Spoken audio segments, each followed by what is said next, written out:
So I believe that you arranged for David Thewlis to go and look at a body in a morgue whilst he was preparing for Naked. Yeah. Obviously, Johnny has a preoccupation with death. Yeah.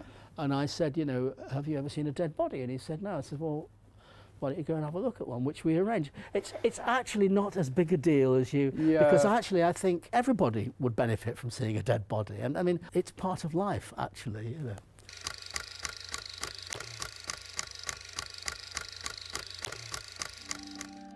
In a career spanning 5 decades, Mike Leigh has made 12 feature films, including the critically acclaimed Secrets and Lies and Vera Drake, as well as a string of television plays, most notably Meantime in 1984, which launched the careers of Gary Oldman and Tim Roth. This year, Leigh was inducted into the BAFTA Fellowship. His latest feature, Mr. Turner, was nominated for 4 Oscars, and he has begun work on a film about the Peterloo Massacre. His films deal with the lives of so-called ordinary people at specific times and places in British history. Leigh captures a real sense of the political and social pressures that people find themselves under every day. Mike Leigh, in short, is one of the great chroniclers of our times. The narrative of Mike Leigh, the film director, usually gets boiled down to 2 things, and that's like the importance of characters and improvisation. But there's something that I always, personally, I think about first when I watch your films these days, and that is this unnerving knack you have for skewering a particular time and place in British history.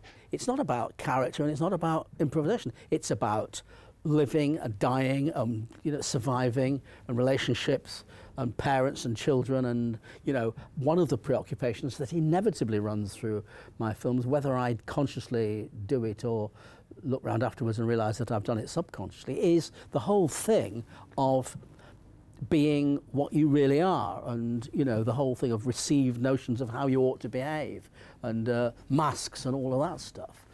Those are the things that I think my films are about. Meantime, for example, was a film on the face of it, motivated by preoccupations because we were 4 years into Thatcher's reign at the time, about unemployment. That's what it's about, you know, and what that does to a family or to society. But you wouldn't say it's about character or it's about improvisation. Here's a job. Cameron. I pushed in it. Good. It's lovely, isn't it? Yeah. Guess a quid. Nah. Why not? You won't pay me back. I will. Shut up. Where are we going to go then? Steakhouse. Which one? That one. Where's that one? It's over there. Where's over there? Up Jack's arse from round the corner. Meantime's another of my absolute favourites. Mine too, by the way. Yeah. Do you have any sense of like why this film remains so resonant today? Well, here's the thing about Meantime. We made it for Channel 4. It was too early to be a feature film. It was only shown on television and made on 16mm. And it was shown a couple of times and then it sank without trace. But there were underground copies circulating. People say, I've seen this film. And I want to tell you that I'm unemployed and I absolutely relate all that, you know. So it had a kind of underground swell that went on for a long time, and it's because, I mean, you know, I suppose it does hit that note, hit that soulful shriek of people who are in that situation, basically. Have you done any work in the past 2 weeks? I asked you a question. Of course I haven't.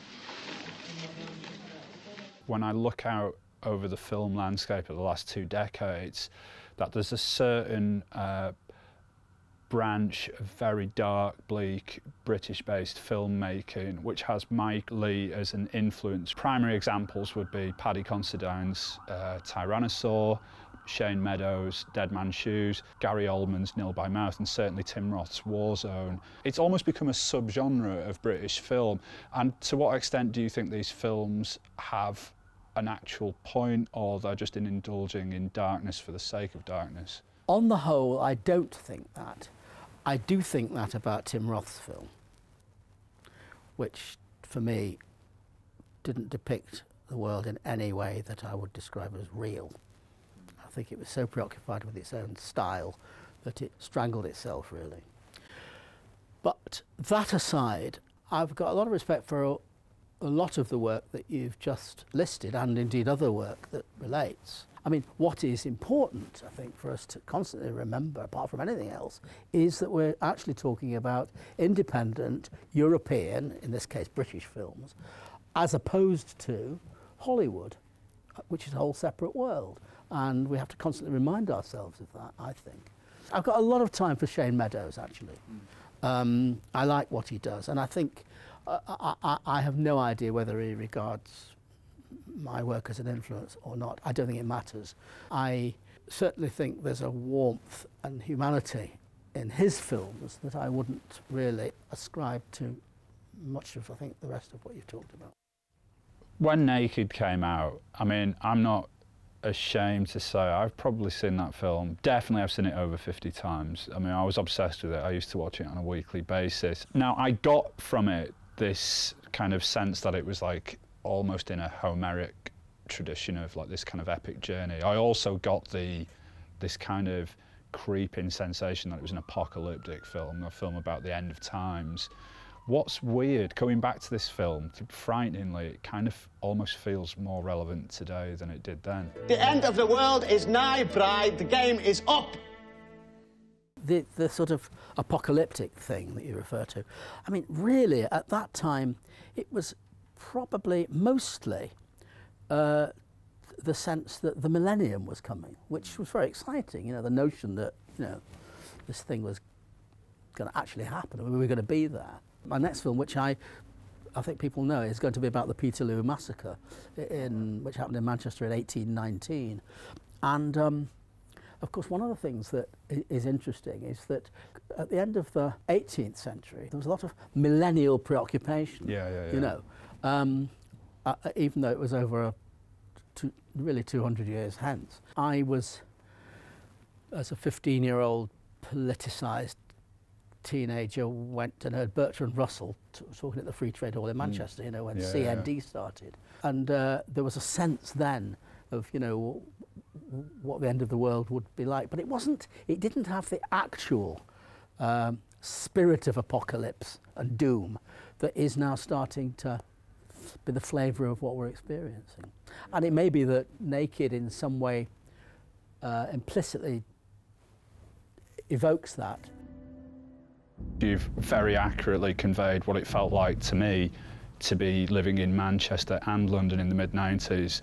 Obviously doesn't stop the film from having a universal impact. I believe that people in Hollywood really loved that film, didn't they? You had people like Steven Spielberg and Martin Scorsese apparently watching it time and time again, thinking, wow, there's something really special going on here.